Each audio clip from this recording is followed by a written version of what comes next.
जय श्री कृष्णा, राधे राधे। तो दोस्तों, आपका अपने चैनल अनुपम तिवारी 01 में आपका हार्दिक स्वागत है। आप सभी को अक्षय तृतीया की ढेर सारी शुभकामनाएं। आज के इस वीडियो में हम बात करेंगे अक्षय तृतीया के बारे में।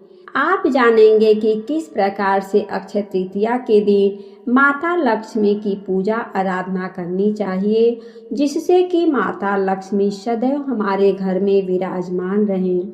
और इसके अलावा हमें किन किन चीज़ों का दान करनी चाहिए और खरीदारी का मुहूर्त क्या है, कौन सी वस्तु की खरीदारी आपको आज के दिन जरूरी होता है। जैसा कि आप सभी जानते हैं कि अक्षय तृतीया के दिन सोना खरीदना बहुत ही ज़्यादा शुभ माना जाता है। लेकिन अगर आप किसी कारणवश सोना खरीदने में असमर्थ हैं या फिर कोई महंगी खरीदारी नहीं कर पाते हैं, तो ऐसी अवस्था में आपको कौन सी चीज़ अवश्य खरीदनी चाहिए, जिससे कि आपको सोना खरीदने के समान पूर्ण फल प्राप्त हो, और कौन सी वस्तु दान करें जिससे कि आपको सोना दान करने के समान ही पूर्ण फल प्राप्त हो। आज की इस वीडियो में यह संपूर्ण जानकारी आपसे हम शेयर करेंगे। अक्षय तृतीया के दिन भगवान श्री हरि विष्णु और माता लक्ष्मी की विशेष रूप से आराधना की जाती है और अक्षय तृतीया को अबूझ मुहूर्त के रूप में भी माना जाता है। इस प्रकार का एक दिन जिस दिन आप बिना पंचांग दिखाए, बिना किसी भी ब्राह्मण से, पंडित से पूछे हुए भी आप कोई भी शुभ कार्य कर सकते हैं। पूरा दिन ही शुभ होता है। तृतीया एक ऐसा दिन है जिस दिन सूर्य और चंद्रमा दोनों ही अपनी उच्च राशि में स्थित होते हैं, इसलिए दोनों की सम्मिलित कृपा पाने का एक बहुत ही शुभ अवसर माना जाता है।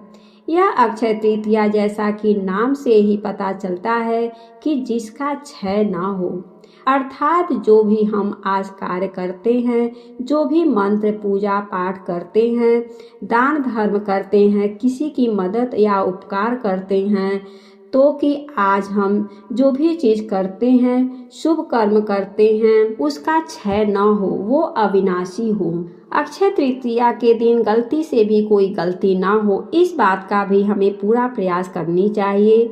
अक्षय तृतीया को युगादि तिथि भी कहा जाता है। आज से ही त्रेता युग का भी आरंभ हुआ था।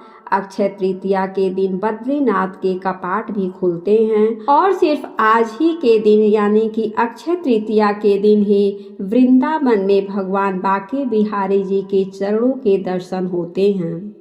और इसी दिन ही परशुराम जयंती भी मनाई जाती है और हयग्रीव जयंती भी मनाई जाती है और माता मातंगी की जयंती भी मनाई जाती है। तो यह दिन कितना ही महत्वपूर्ण है, बताने की आवश्यकता नहीं है। पुराणों में इसका भरपूर वर्णन किया गया है। अब हम जान लेते हैं कि अक्षय तृतीया की पूजा विधि और समय मुहूर्त के बारे में। अक्षय तृतीया का शुभ मुहूर्त क्या है। वैशाख मास की शुक्ल पक्ष की तृतीया तिथि प्रारंभ होगी 19 अप्रैल 2026 को, यानी कि रविवार के दिन सुबह 10:49 पर, और तृतीया तिथि का समापन होगा 20 अप्रैल को सुबह 7:27 पर।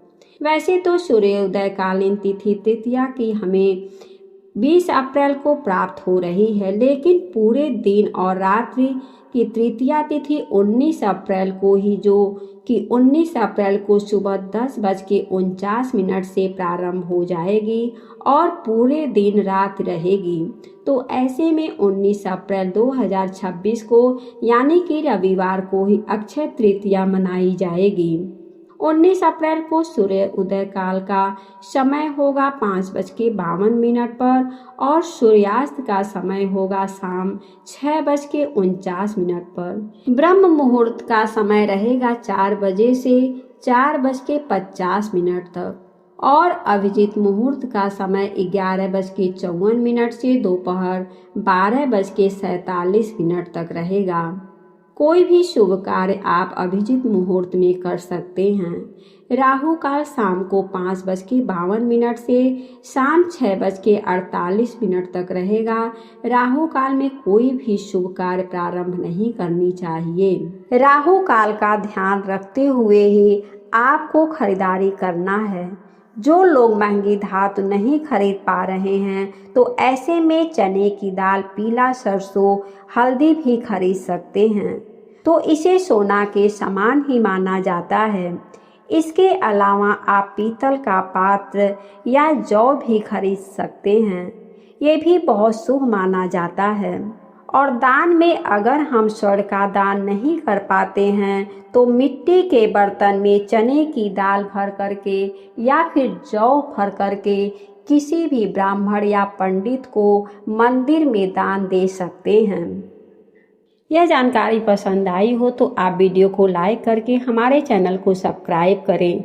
हमारे वीडियो को देखने के लिए आप सभी को बहुत बहुत धन्यवाद। जय श्री कृष्णा। राधे राधे।